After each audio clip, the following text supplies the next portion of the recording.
Bismillahirrahmanirrahim. Assalamualaikum warahmatullahi wabarakatuh. Alhamdulillahirabbil alamin. Allahumma sholli ala sayyidina Muhammad wa ala ali sayyidina Muhammad wa barik wasallim.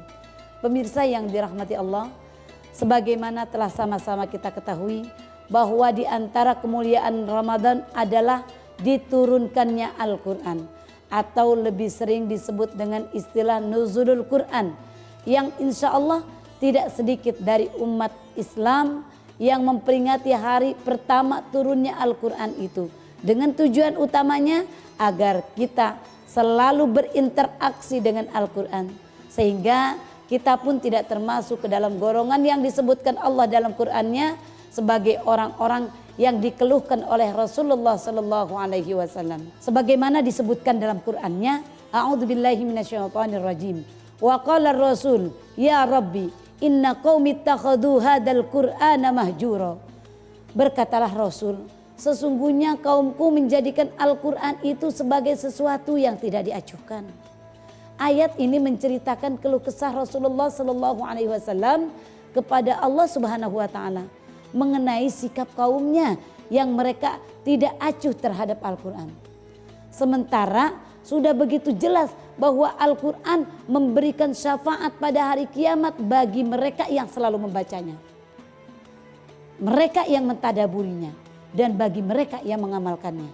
Perlu juga kita ketahui apa sih yang disebut oleh Rasul itu bahwa mereka tidak mengacuhkan Al-Quran itu. Pemirsa yang dirahmati Allah, ada banyak ulama salaf yang menyampaikan arti kata tidak diacuhkan ataupun arti kata acuh tak acuh terhadap Al-Quran itu. Di antaranya adalah mereka bersikap keengganan atau kemalasan membaca Al-Quran. Selama kita masih mau membaca Al-Quran setiap harinya, baik 1 atau 2 halaman, insya Allah kita tidak termasuk ke dalam kategori yang disebutkan dalam Al-Quran itu mengacuhkan Al-Quran. Sebagai seorang muslim, hendaknya kita senantiasa membaca Al-Quran, terutama pada bulan Ramadan, sebagaimana Allah firmankan, warattilil Qur'ana tartila. Baca Al-Quran pada bulan Ramadan itu dengan cara yang tartil, tadarus Al-Quran. Kemudian yang kedua, sikap acuh tak acuh dari kita adalah keengganan kita, keengganan umat Muhammad untuk mendengarkan dan menyimak bacaan Al-Quran. Padahal Rasulullah Sallallahu Alaihi Wasallam itu sendiri sebagai orang yang menerima langsung turunnya Al-Quran, seringkali beliau meminta kepada para sahabatnya untuk memperdengarkan bacaan Al-Quran kepada Rasulullah sendiri.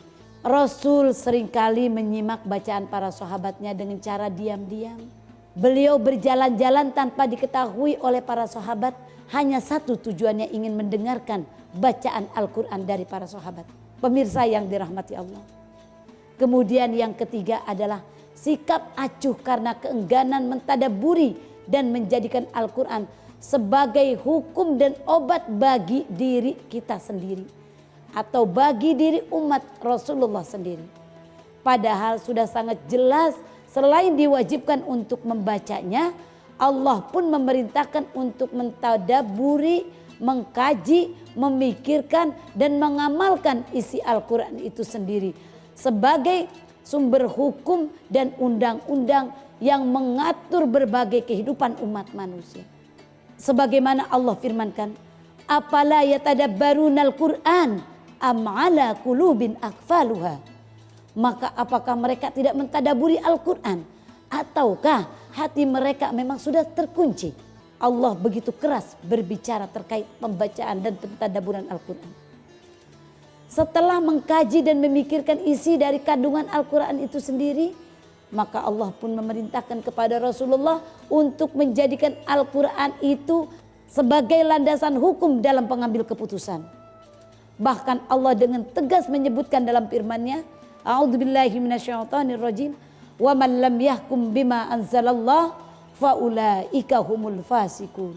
Barang siapa yang tidak memutuskan perkara menurut apa yang telah Allah turunkan, maka mereka itu adalah orang-orang yang fasik. Al-Quran juga sebagai obat bagi kaum mukminin, terutama dalam menghilangkan berbagai macam penyakit hati yang sering sekali kita sebutkan. Tetapi kebanyakan kita enggan untuk menjadikan Al-Quran itu sebagai obat dan lebih cenderung mencari pengobatan secara spiritual yang terkadang lebih banyak mudaratnya daripada manfaatnya. Semoga dengan Ramadan kita bisa meningkatkan interaksi kita dengan Al-Quran yang disebut sebagai Dusturul Mukminin. Wallahu a'lam bishawab. Assalamualaikum warahmatullahi wabarakatuh.